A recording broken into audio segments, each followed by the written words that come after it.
Pero bago ang lahat, kayo aking inaniyahan mag-subscribe, like and share at pindutin nyo na rin ang notification bell para sa iba pang mga uploads.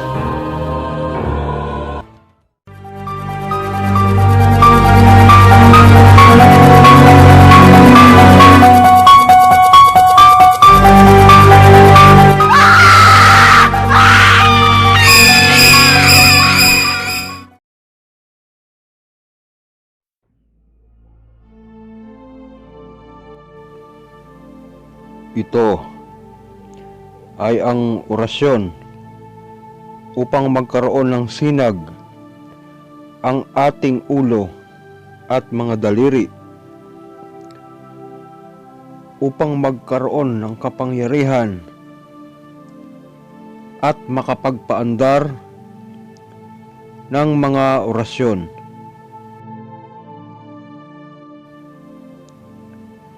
Ito ay uusalin ng 3 beses at gagawin sa gabi bago matulog, kasabay ng inyong pagpupuder at pagbabakod sa katawan.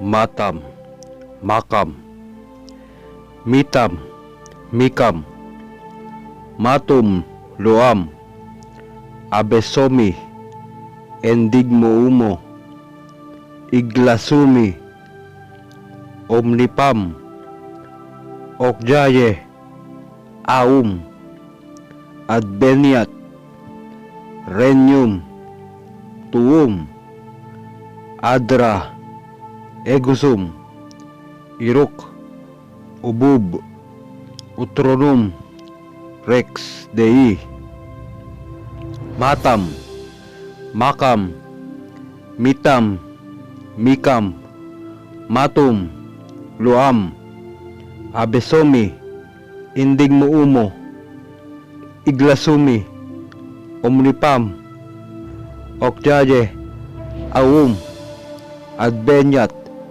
renyum, tuum, adra, egusum, iruk, ubub, utronum, rex dei, matam, makam, mitam, mikam, matum, luam, abesomi, endigmoumo, iglasumi, omnipam, okjaye, aum, adbenyat, renyum, tuum, adra, egusum, iruk, ubub, utronum, rex dei.